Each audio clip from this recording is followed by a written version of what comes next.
Hello, good day, future top notchers. This is me, Ma'am Zet, and welcome to the fourth part of our General Science Lecture Series.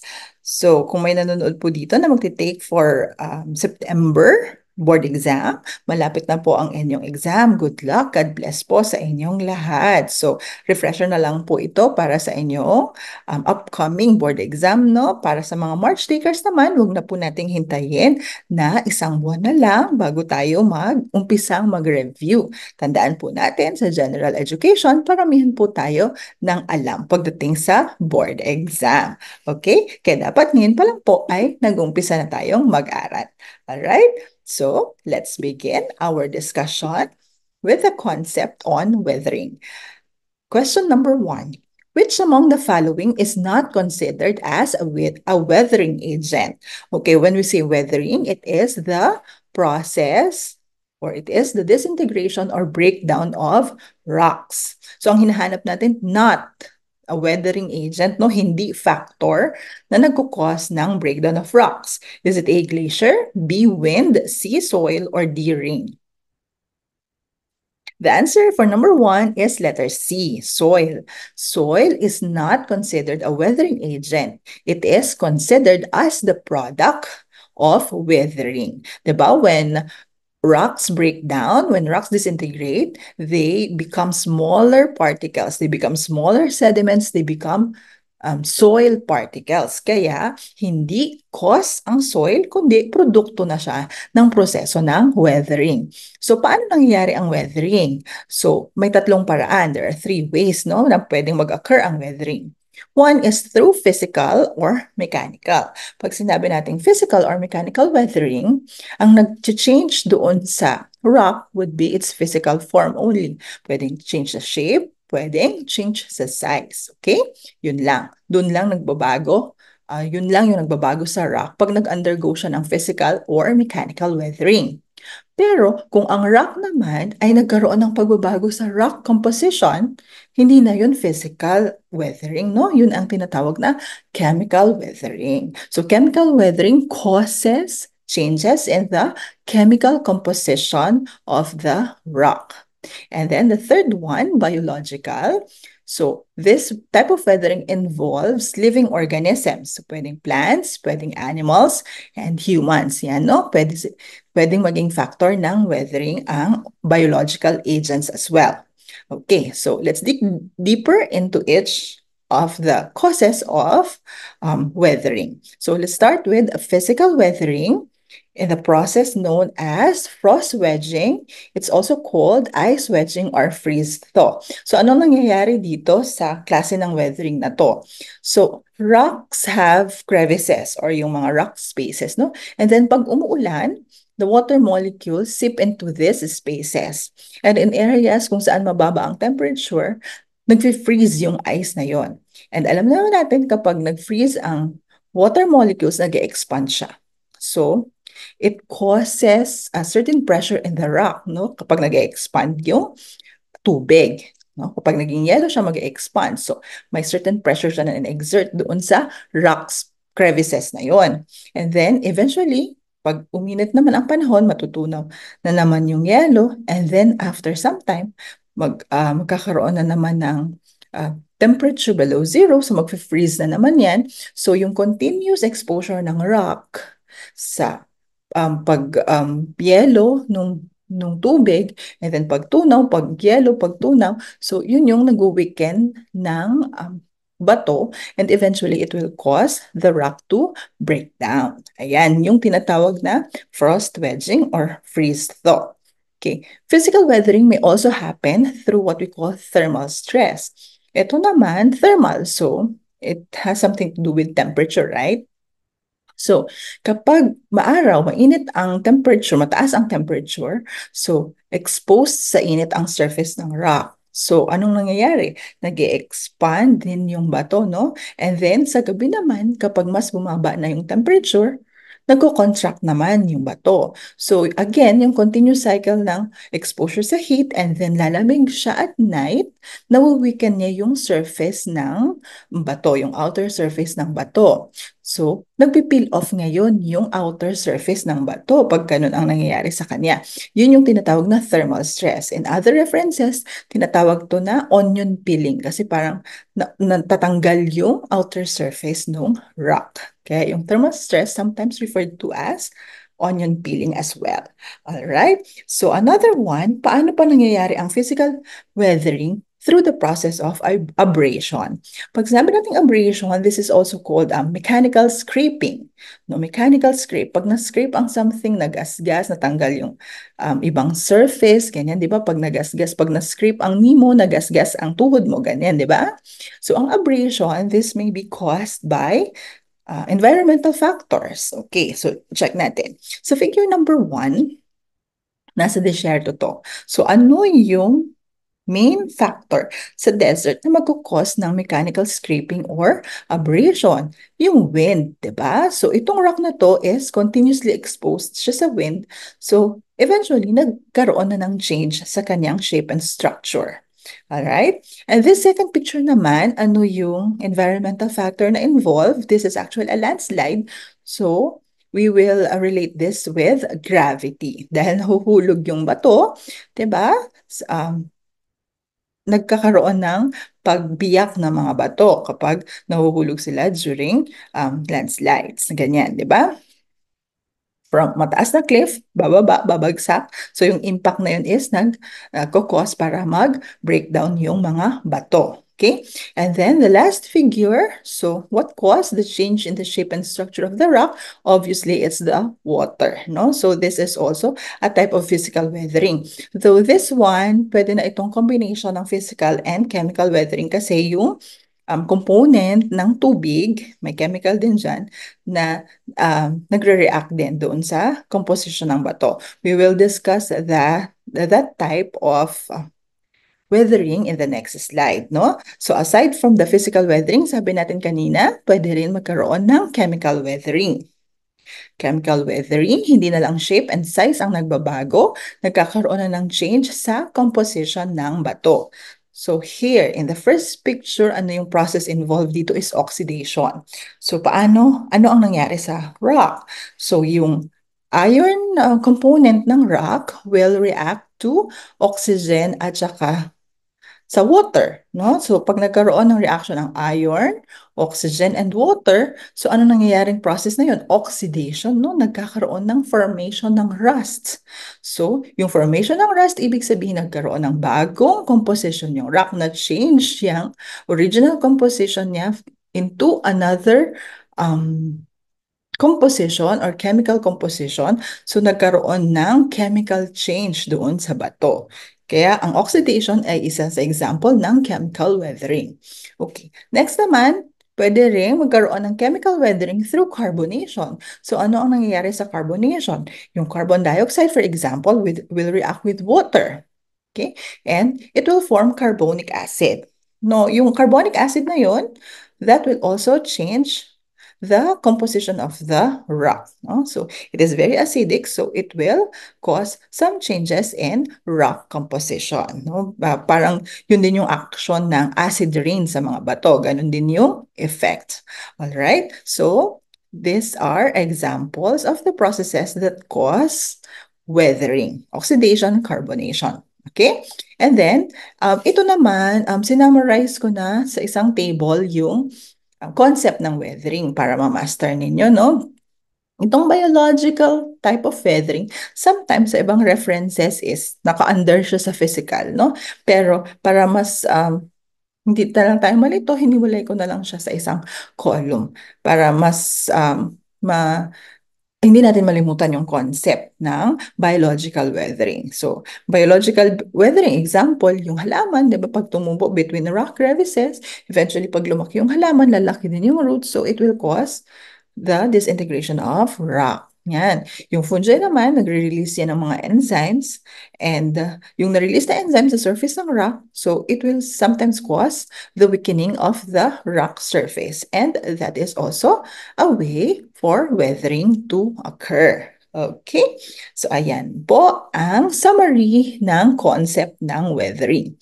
Again, weathering is the breakdown or disintegration of rocks, and it may happen through physical, chemical, or biological means. Physical means include abrasion, freeze-thaw, or freeze-wedging, and also thermal stress. Chemical weathering may happen through oxidation, hydrolysis, and carbonation, and biological weathering may happen because of plants, fungi, and animals or humans. Okay, so that's it for question number 1 on the concept of weathering. Okay, let's move on to question number 2. Zebra, horse, and donkey have similar characteristics because they belong to the same A. Taxonomy, B. Species, C. Rank, or D. Genus. Okay, so with this type of question, we can do elimination. Ano, pag masyadong vague or masyadong broad, tapos may mga specific na choices naman, so alisin na natin yung medyo malabong mga pagpipilian. So letter A, taxonomy, this refers to the science of classification, no? Classification of organisms.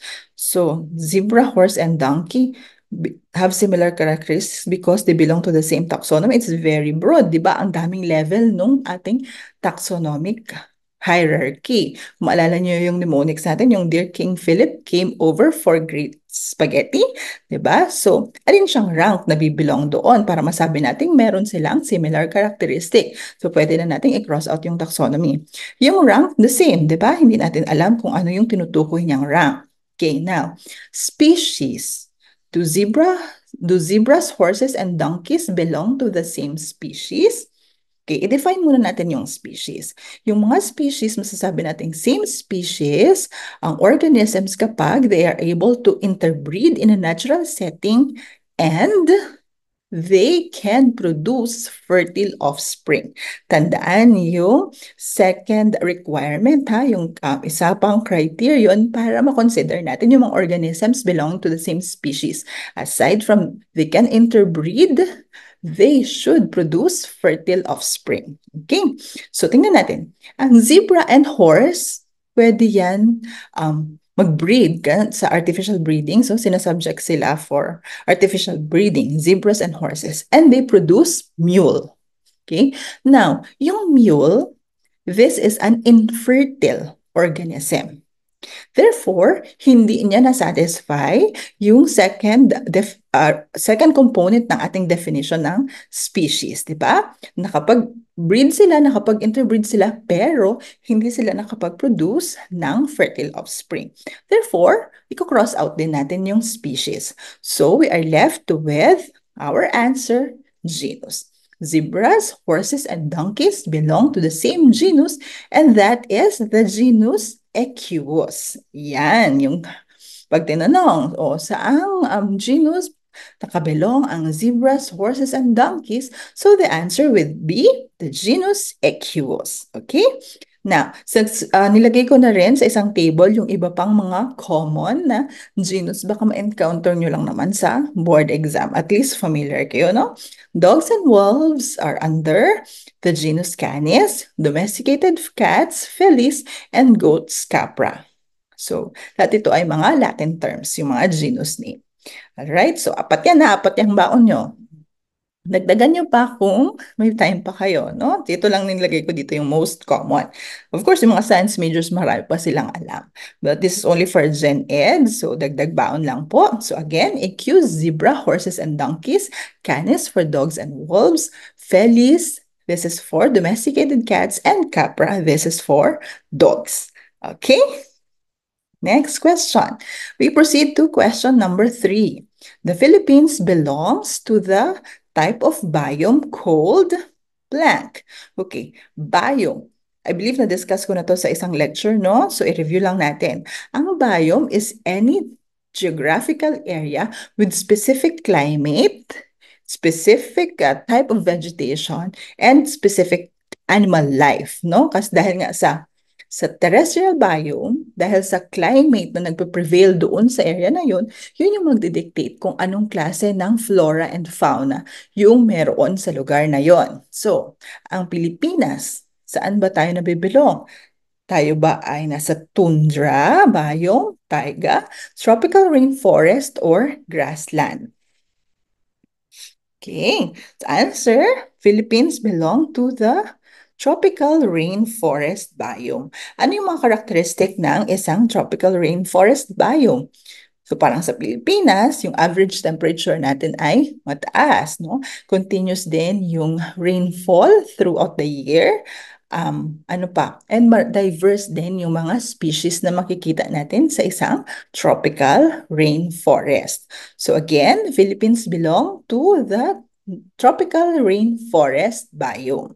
So ano naman yung ibang klase ng mga biomes na nasa choices natin? So let's visualize by checking this figures, this image, no? So this presents the different types of biomes. Again, no, yung mga terrestrial biomes like the rainforest, temperate forest, taiga, desert, grassland, savanna, and tundra, because of the specific climate in these areas, ito yung nagdidictate ng particular flora and fauna. Yung type ng vegetation at kung anong klase ng mga animals yung magsusurvive sa mga area na yon. Okay? So, kagaya for example, sa desert, so ang ano yung klima dyan, di ba? Very dry, less ang rainfall, yung average rainfall per year is mababa lang. So, ang mga plants na magsusurvive dyan is yung adapted for extreme heat and yung konti lang yung water for maintenance. Ganon din sa mga animals. Kaya meron tayong mga cactus and mga camels, for example, sa desert. Okay? Sa tundra naman, very extreme yung very low ang temperature niya.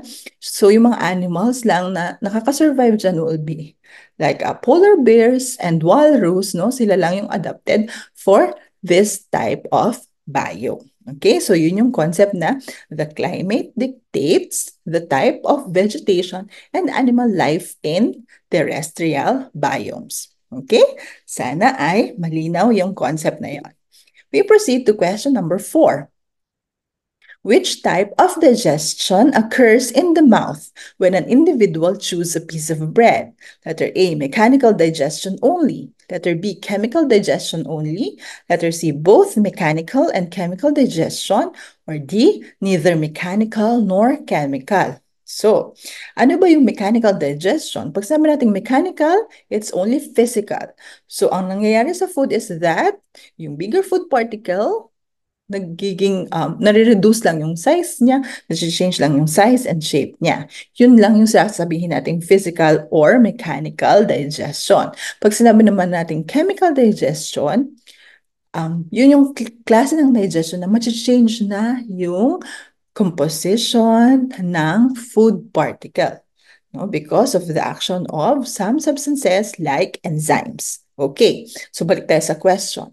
Therefore, kung alam nyo na yung difference ng mechanical and chemical digestion, so ano yung nangyayari sa ating oral cavity kapag kumain tayo ng bread? Okay, the answer is letter C. It is both mechanical and chemical digestion. Yung physical digestion happens during chewing, or yung tinatawag nating mastication, di ba? And then, yung chemical digestion naman na nangyayari sa ating oral cavity or yung sa ating mouth, yun na yung nag-involve ng enzyme. May enzyme din sa ating bibig. Example is thiolin. Okay? So, kaya, ang nangyayari sa mouth natin is both chemical and mechanical digestion. So, answer is letter C for question number 4. Sana malinaw. Okay pa kayo? Number 5. Which of the following is not a characteristic of a monocot plant? This is just a review, no? Very basic concept. Monocots and dicots. It has something to do with the number of cotyledon, no? Kaya monocot and dicot. So, paano dito? Ano yung hindi characteristic ng isang monocot? Letter A, parallel venation. Letter B, taproot system. Letter C, one cotyledon. Or letter D, petals in multiples of 3. So, para mabigyan tayo ng idea, an example ng mga monocot plants. Corn, grasses, no? They are monocots.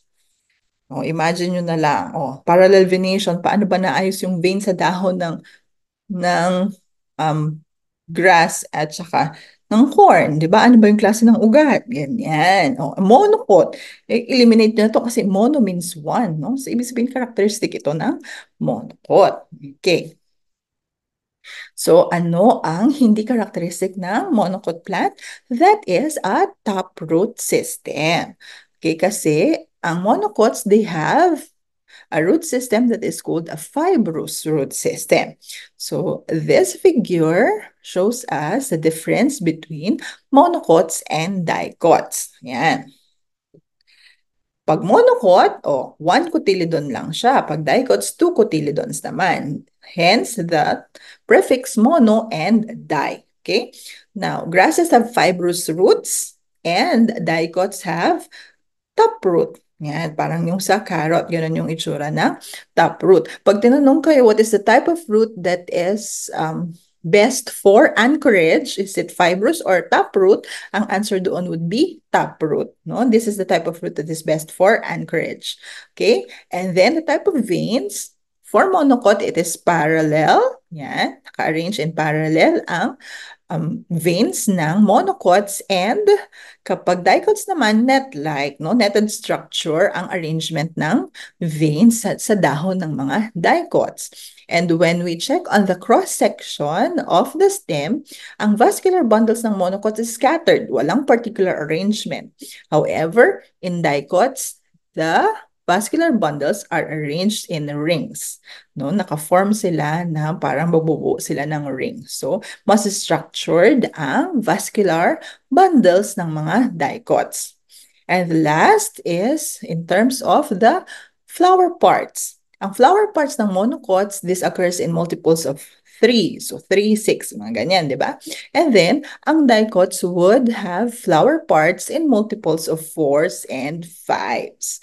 Okay, so yan po yung difference na monocots and dicots. Let's proceed to the next question. Number 5. Which popular plant is described as carnivorous? Letter A, water hyacinth, B, cactus, C, pitcher plant, and D, katakataka. Carnivorous plant. Anong itsura niyan? Nang tinatanong natin, it's like that. So based on the morphology of this plant, ano yung idea natin? Ang sagot natin would be the pitcher plant. Okay. Ayan, they are carnivorous because they eat insects, no? Or because they eat insects, kaya siya naging carnivorous. Bakit kaya kumakain ng insect ang mga pitcher plant? Pitcher plants are actually photosynthetic plants, no? Kaya lang, dun sa area na nag-grow sila, pinagtutubuan ng mga pitcher plants, they are usually nitrogen deficient soil. So, ngayon, kailangan nila ng nitrogen. Bakit? Para saan yung nitrogen? Kailangan nila yun sa photosynthesis, sa metabolism, sa growth and development. Kailangan yun ng pitcher plant. Pero wala silang makuha sa soil nila. So, anong ginagawa nila? Kumakain sila ng mga insect kasi kinocompensate nila na kulang yung lupa ng nitrogen. Kukunin nila yung nitrogen sa mga insects na kinakain nila. Kaya sila nagko-consume ng mga insects to compensate for the lack of nitrogen in the soil.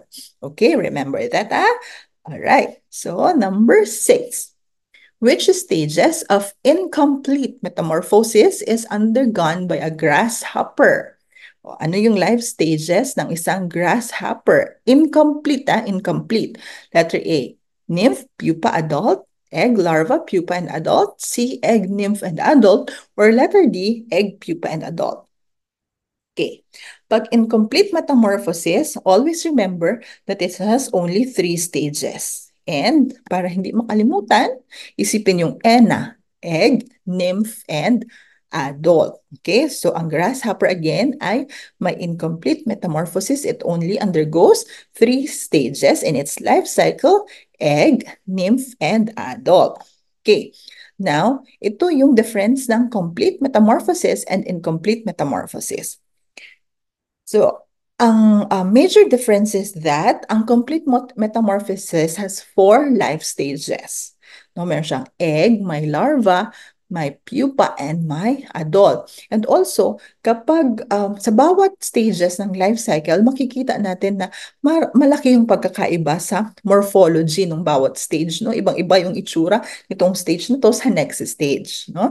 Kapag incomplete metamorphosis, meron lang tayong tatlong stages as I've mentioned, egg, nymph, and adult. Also, yung nymph is kahawig na kahawig din ng adult organism. So walang masyadong change doon sa morphology from stage 2 to stage 3. No? And also, yung complete metamorphosis, yung meron silang larval stage, no? Ito yung pinaka-active stage ng isang butterfly, for example, na grabe kumain ng mga leaves yung larval stage. At yun yung wala sa incomplete metamorphosis. So aside from the butterfly, which undergoes complete metamorphosis, ano pa yung mga ibang mga animals na merong ganitong life cycle stages or ganitong klase ng life cycle? Meron tayong bees, beetles, fleas, and ants, no? So, yun yung mga tatandaan kung mayroong complete metamorphosis. Yung incomplete metamorphosis naman, aside from the grasshopper, cockroaches, crickets, lice, yan. Yan yung termites, yan yung mga nag-undergo ng incomplete metamorphosis. Alright, so tandaan po yan ha. Ang grasshopper again ay may tatlo lang life stages: egg, nymph, and adult. While yung butterfly, they undergo complete metamorphosis. They have four life stages. You have the egg, the larval stage, the pupal stage, and the adult stage. Okay? So, tandaan na, huwag kakalimutan yan. Let's go to question number 7. Which is considered as the master gland due to its influence on the activity of all other glands. So, alin kaya dito? Master gland daw siya. Yan ano, sinabi na dyan kung bakit siya tinawag na master gland. Nagre-release siya ng hormones at the same time, it also affects the activity of all other glands by signaling the release of other hormones as well. So ano ang sagot? That is the pituitary gland. Yan. So the pituitary gland, it looks like this one. It's a pea-sized endocrine gland. No? It's an endocrine gland located at the base of the brain, doon sa baba ng hypothalamus. So this is the hypothalamus and this is the pituitary gland. The pituitary gland has two lobes, the anterior lobe and the posterior lobe. No? Ang anterior lobe, nagsisecrete siya ng different hormones na nakaka-apekto sa iba't ibang glands ng body. Ganun din naman yung posterior lobe. Nagre-release din yan na ibang klase ng hormone na makaka-apekto din sa ibang parts ng ating katawan. Kaya tinawag na master gland ang pituitary gland. Okay. This figure shows us the types of hormones and the glands or organs affected by the action of pituitary gland. First, let's focus on the anterior pituitary gland. Now, it secretes several hormones like the thyroid-stimulating hormone. Yan. So, it has something to do with the thyroid gland, diba?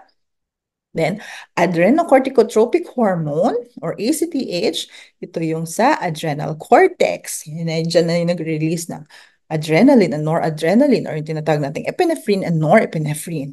Next, hormone that is being released by anterior pituitary gland is the prolactin. Prolactin is responsible for the milk production in women. No? Milk production, prolactin. And then we also have growth hormones from the anterior pituitary gland. And then we have also the gonadotropins. Ang example ng hormones na nare-release ng gonadotropins are FSH or the follicle stimulating hormone as well as the luteinizing hormone, and they are released in ovaries in women and testes in males. Okay, so meron tayong 1, 2, 3, 4, 5 hormones released in the anterior pituitary lobe. Now, itong posterior lobe, this is connected to the hypothalamus by nerves, no? So, direct ang kanilang communication.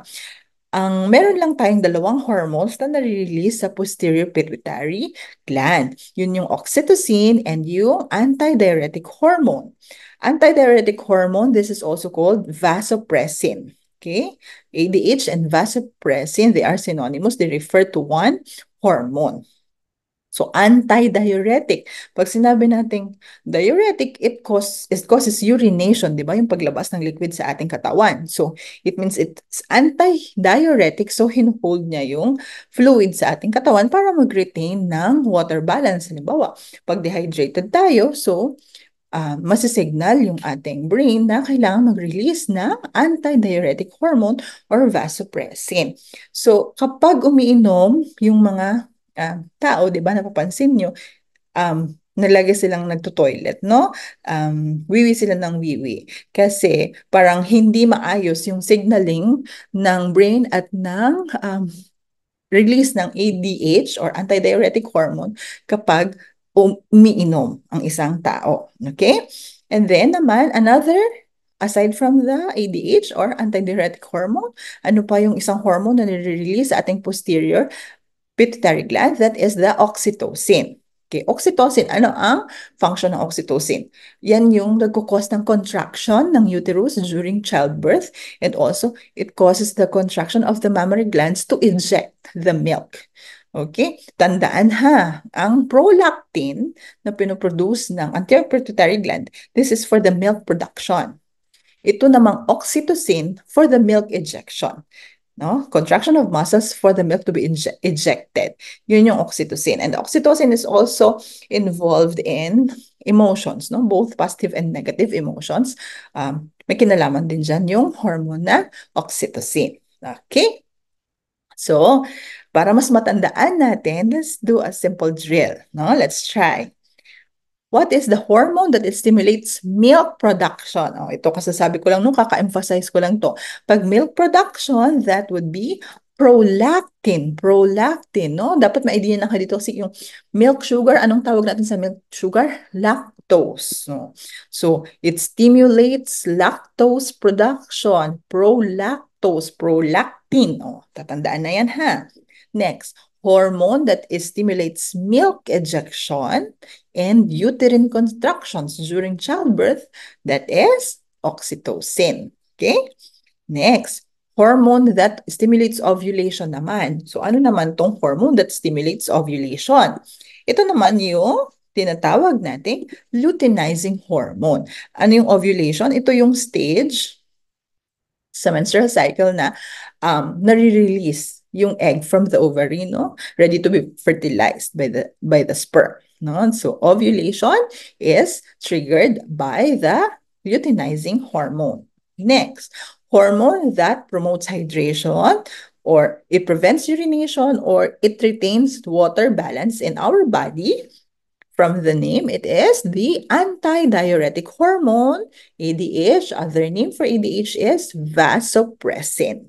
Okay, huwag kakalimutan yan, ha? And then, we also have the hormone produced and released by thyroid to decrease calcium levels in the blood. Ay, hindi ko to na-discuss, no? But anyway, ang hormone that is released by the thyroid to decrease the calcium level in the blood, that is called calcitonin. Calcitonin decreases the calcium levels in the blood. Meron tayong isang endocrine gland pa na tinatawag na parathyroid gland. Yung parathyroid gland naman na yun ay nagre-release ng parathyroid hormone. At opposite yung action nila ng calcitonin. No? Kung ang calcitonin, pinapababa niya yung calcium level sa blood, yun naman, pag mababa na yung calcium level sa blood, yung parathyroid hormone naman, it will cause the increase in the calcium levels in the blood. Okay, wag malilito ha. Calcitonin decreases the calcium levels in the blood, while parathyroid hormone increases the calcium levels in the blood. Okay? O, meron pa tayong dalawa. Hormone that is responsible for female secondary characteristics, that would be the estrogen. And the last one, what are the two hormones released by the posterior pituitary gland? Madali lang tandaan no kasi dalawa lang sa posterior pituitary gland. Yun yung may kinalaman sa milk ejection at yung isa naman ay may kinalaman sa water balance ng ating katawan. So yun ay ang oxytocin and vasopressin or the antidiuretic hormone. Okay, ang madami ba? Na-overload ba? Hindi, madali lang yan. Madami pang hormone sa body, no? Pero ito lang yung madalas kong ma-encounter sa mga review drills and ito yung may kinalaman sa ating discussion about the pituitary gland being the master gland. Okay, so let's move on to question number 8. Question 8 and 9 are actually review questions lang from our previous lectures para meron lang tayong retention, no? Which of the following elements can be drawn into thin wires? Is it silver, cobalt, copper, or tin? Okay, the answer is copper. Kasi ano yung property ng metal na it can be drawn into thin wires? Ano yung tawag sa property na yon? It is called ductility, no? It's the property in which metals can be drawn into thin wires, ductility. Copper is a ductile type of metal. That's why it can be drawn into thin wires. Okay, question number 9 is also fairly easy. What does a pH of below 7 indicates? No, meron tayong pH scale from 0 to 6.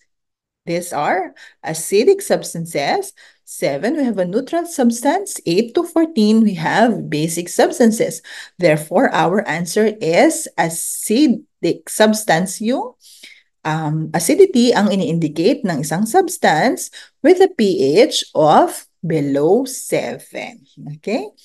Ano ulit yung pH ng ating blood? It is 7.35 to 7.45. So it is slightly basic. Slightly basic. No? May correction ako doon sa last na discussion ko. Nilagyan ko lang ng note yung video. No?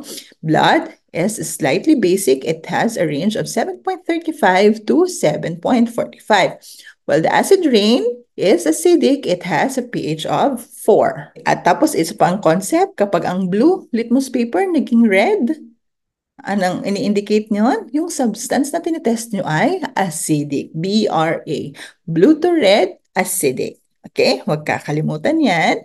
Madali lang naman tandaan because of the mnemonic BRA. Okay, number 9.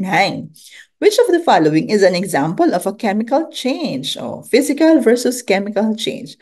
Rusting of iron nail, melting of ice, dissolving juice in water, boiling of water. So, alin dito yung nag-involve ng formation of new substance, yung hindi lang phase change ang nagaganap. Of course, that would be rusting of iron nail. Na-discuss na natin to, di ba? Yung process involved dito would be oxidation. Ayan. So, nagkakaroon ng formation of rust. Kaya, meron ng chemical change. Now, what is the difference between chemical and physical change? So, a chemical change produces new products, no? And the physical change is only a change in the physical state of the matter. No. Example of chemical changes involves combustion, rotting of fruits, rusting of nails, and also digestion. Pag naganap itong mga processes na to, you cannot retain the original identity of your original substance, no? Yung initial substance niyo, mawawala na yung kanilang original or unique properties kasi nag-undergo na sila ng chemical change, no? On the other hand, physical changes, dahil change lang sa state or phases ng matter ang nangyayari, nare-retain pa rin nila yung kanilang physical properties, no? Examples of physical changes: melting, shredding, boiling, and chopping. So there's only changes in the physical structure, physical components of your sample of matter. Okay? Next, proceed to question number 10. Which part of the brain is responsible for intelligence, memory, and learned behavior? Is it A, cerebellum, B, cerebrum, C, medulla oblongata, or D, pituitary gland?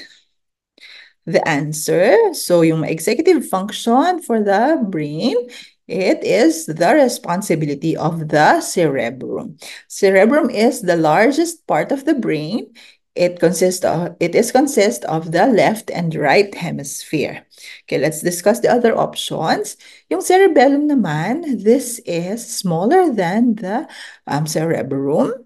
This is something to do with the balance and movement coordination and also muscle memory. So kung halimbawa, kaya nga yung sasabi natin ba, don't drink and drive. Kasi naaapektuhan ng alcohol yung cerebellum part ng ating brain. So hindi maayos yung coordination ng pagdadrive natin kapag naapektuhan kapag uminom tayo ng alcohol. So nagkakaroon tayo ng disorientation, di ba? Wala yung eye and muscle coordination, kaya in-advise tayo na huwag iinom kapag magda-drive. Okay? Yung sa muscle memory naman, so halimbawa pag nag-acquire tayo ng skills, di ba? Or halimbawa magra-ride tayo ng bike, no? Through constant practice, o nagkakaroon na ng muscle memory, ang nag-a-act doon is yung cerebellum part ng ating brain. Kaya yung pagre-review, actually, that's muscle memory din, no? Yung mga practice natin na yung mga mahahabang questions din sa Prof. Ed, na iintindihan natin, na-analyze natin, nahahanap natin yung keyword. Yan. Aside from the cerebrum, yung muscle memory din ng ating na function ng ating cerebellum, it also plays a part, no, in acquiring skills. Yun yung function ng ating cerebellum. How about the medulla oblongata? Ito naman medulla oblongata, this is termed as the respiratory center of the brain. So it has something to do with the autonomic responses in our body like breathing, no? So iyan, at saka mga heart rate, ganyan yung function ng ating medulla oblongata, which is also referred to as the respiratory center of the brain. And yung pituitary gland, it's an endocrine gland, yung na-discuss natin kanina, di ba? This is called the master gland. Master gland ang pituitary gland. It is also called hypophysis or hypophysis. Pag walang pituitary gland sa choices, pag may nakita kayong hypophysis, that is also referring to pituitary gland. Ay na-remember ko pala, minsan may mga question din, which of these glands, for example, which of these glands is also acts as both endocrine and exocrine gland? So, plus bibigyan kayo ng choices. Thyroid, pancreas, what else? Adrenal gland or parathyroid gland, ganyan. So, alin doon yung nag-act as both endocrine and exocrine gland? So, ang answer doon would be pancreas, no? Pancreas acts as both exocrine and endocrine gland. So, ano ba yung difference niyan? Ang endocrine gland, pag nag-release ng hormone directly into the bloodstream. Kapag exocrine gland naman, pag nag-release siya ng substances like hormones or enzymes, sa duct siya napupunta, not directly into the bloodstream. So, yun yung difference ng endocrine and exocrine gland. Again, master gland, pituitary. Pero yung gland na nag-act as both and endocrine and exocrine gland, the answer is pancreas. Okay? So, additional yan ha. Baka may encounter kayo ng ganong question. Okay.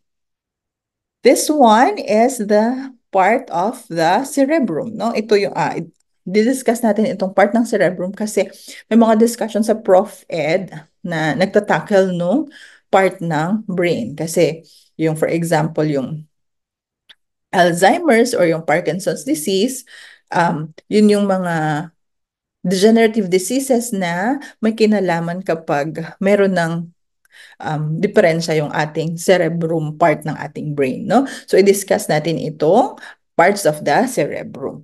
So, here on this part, as I've mentioned earlier, no, yung cerebrum yung largest part of our brain and it has left and right hemisphere. So, ayan, may longitudinal feature dyan na parang nagdi-divide into left and right hemisphere. And yung connection between the two hemispheres is called the corpus callosum. So, our brain is actually plastic, so there's a communication between the left and right hemisphere. So, it is possible through their connection, which is called the corpus callosum. No? And then, yung ating cerebrum, may outer layer yan na tinatawag na cerebral cortex. And yung cerebral cortex is divided into lobes, different lobes, no? Meron tayong frontal lobe, parietal lobe, occipital lobe, and temporal lobe. So may kanya-kanyang function yung bawat lobes ng cerebrum ng cerebral cortex. Okay, yung frontal lobe, this has something to do with reasoning, thoughts, memories, and emotion.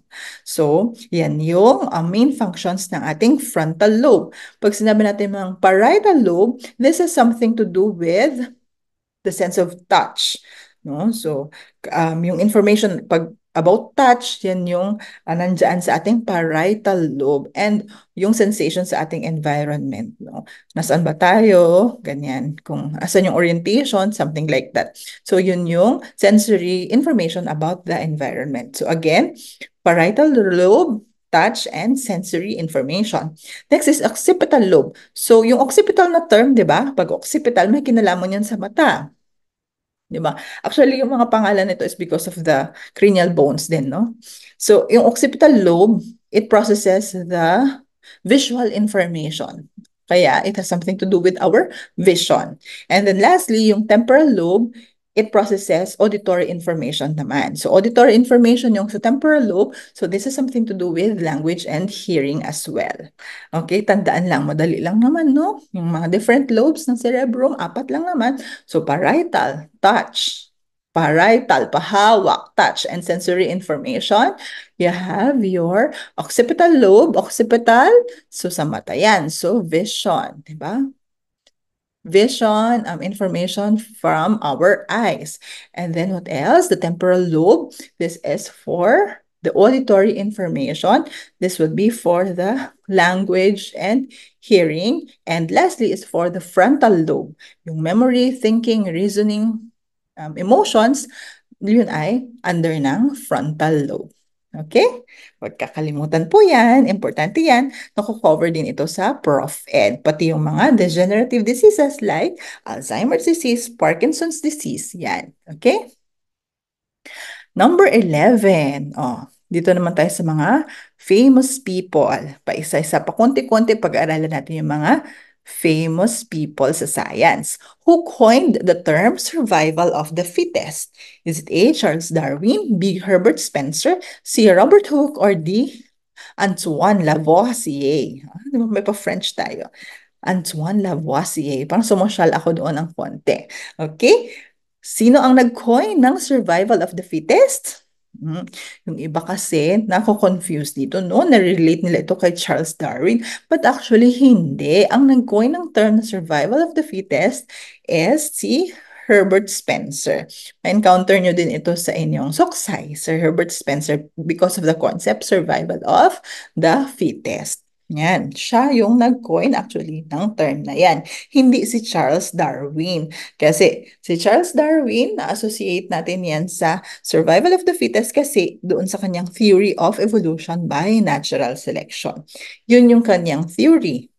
Siya yung tinatawag na father of evolution. Pero iba na yung answer kapag ang tinatanong naman is kung sino yung nag-coin ng mismong term ng survival of the fittest. Si Herbert Spencer yon. Okay, si Robert Hooke naman, siya naman yung nag-coin ng term na cell. So, madami ang contribution ni Robert Hooke in terms of cytology or cell science and also microscopy. And sa physics, meron din siyang famous na Hooke's law of elasticity.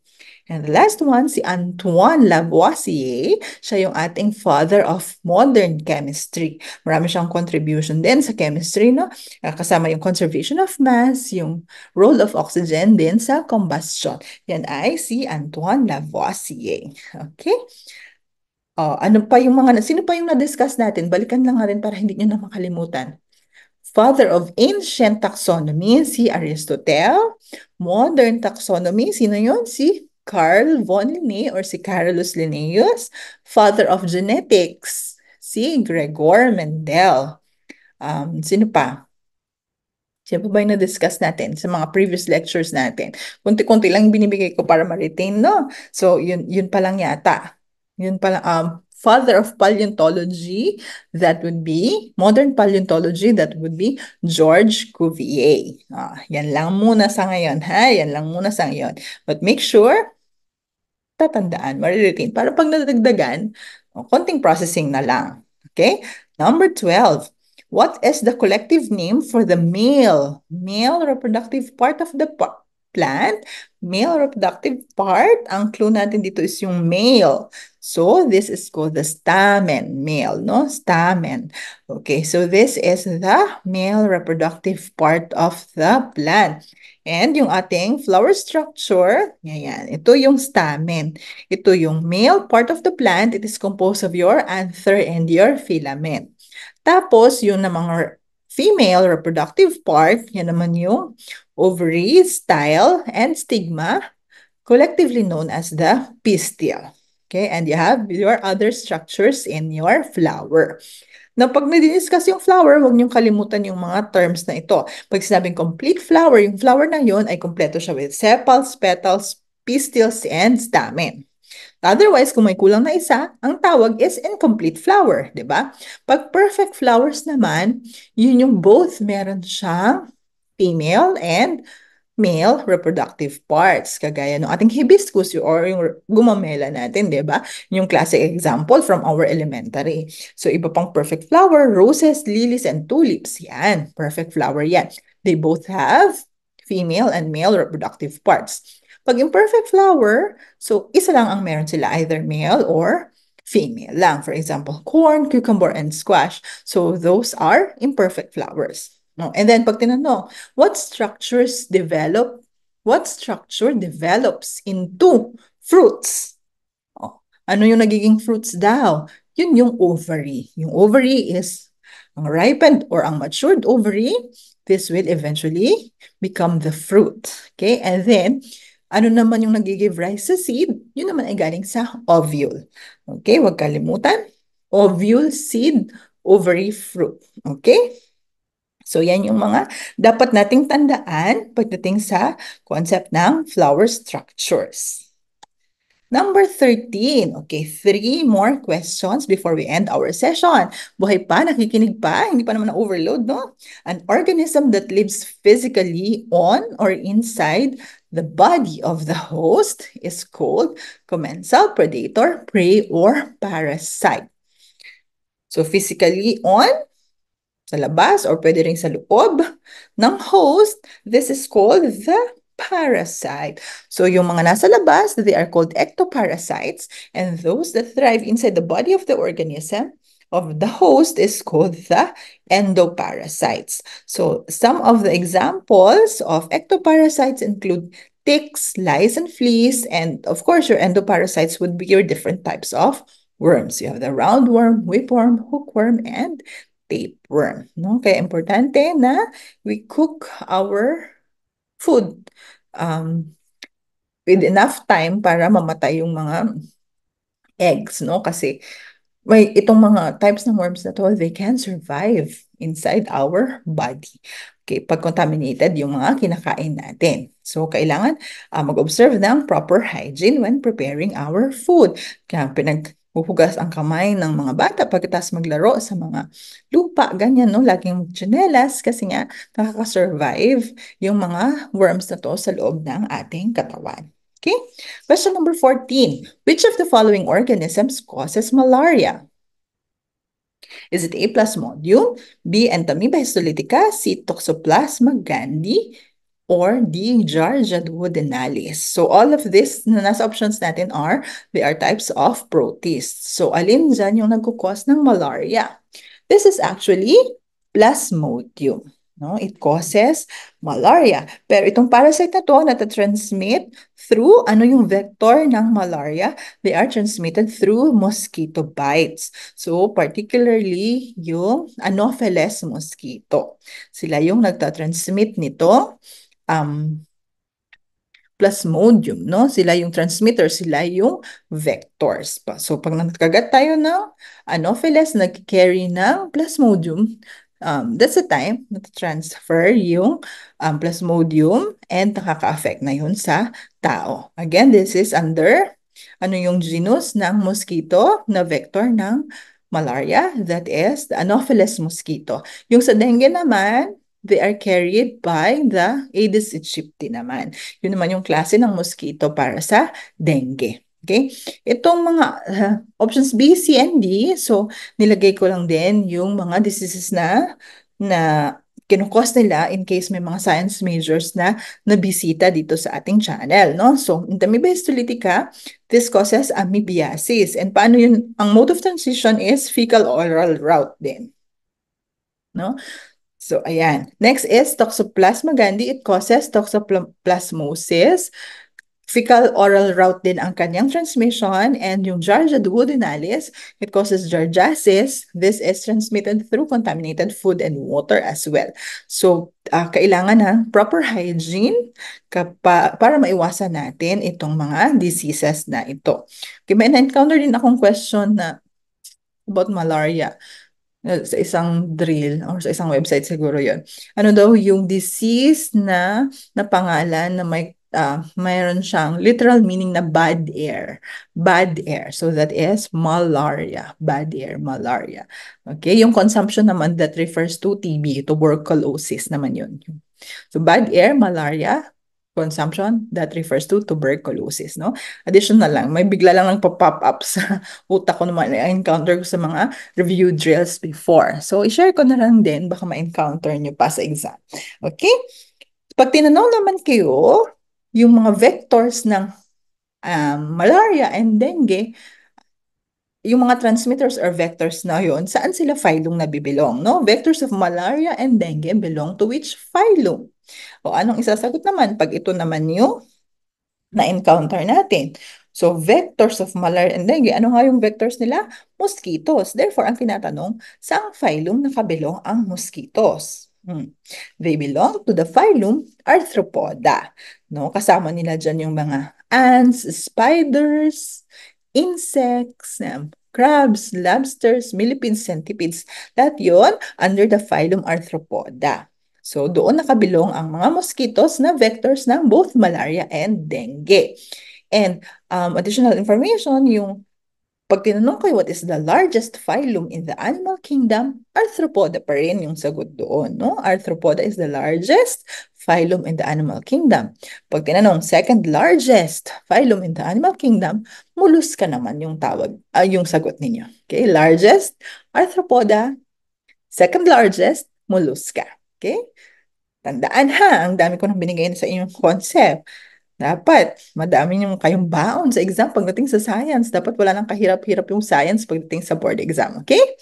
Okay, we go on to our last question for our session. Which of the following parasites causes African sleeping sickness? Is it Leishmania, Trypanosoma, Entamoeba, and Trichomonas? Okay, yung African sleeping sickness, this is actually called by the protozoa called Trypanosoma. Okay. Yung trypanosoma, yung disease niya is tinatawag yung African sickness or yung sleeping sickness in general ay tinatawag na trypanosomiasis. Yan, pwede natin yan ma-classify into African sleeping sickness, ito, and yung American sleeping sickness. No?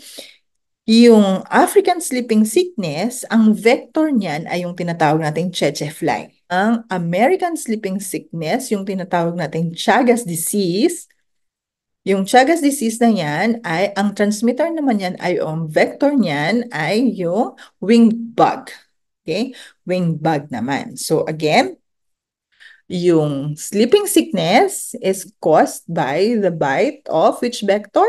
The tsetse fly. Yung Chagas disease naman or yung American trypanosomiasis, ang nagkukos niyan ay ang bite ng anong vector? Ng winged bug. Okay. Ano naman yung vector sa malaria? That would be the Anopheles mosquito. Ano yung vector sa dengue? That would be Aedes aegypti. Okay? So ayan yung mga iba't ibang vectors at yung mga diseases na nakukos ng mga different types of protozoa na yan. Again ha, sleeping sickness is caused by trypanosoma. Okay, sana ay marami kayong natutunan sa session na to. We're already in part 4 of our science lecture series. Ang daming science, no? Kayang-kaya yan. Mahaba pa naman yung panahon ng March Let Takers.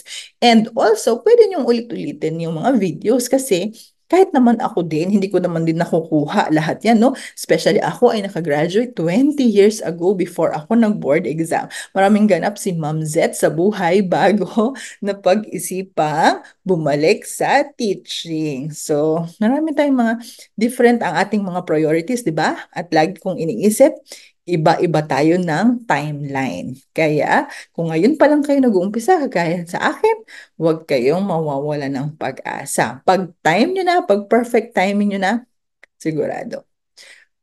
If you put your heart into it, if you have faith, magiging best pa yung outcome ng efforts ninyo. Okay, wag mawalan ng pag-asa. And success comes in different forms for all of us, no? All right, so thank you very much for staying. I am Ma'am Zed, and see you next session. Bye!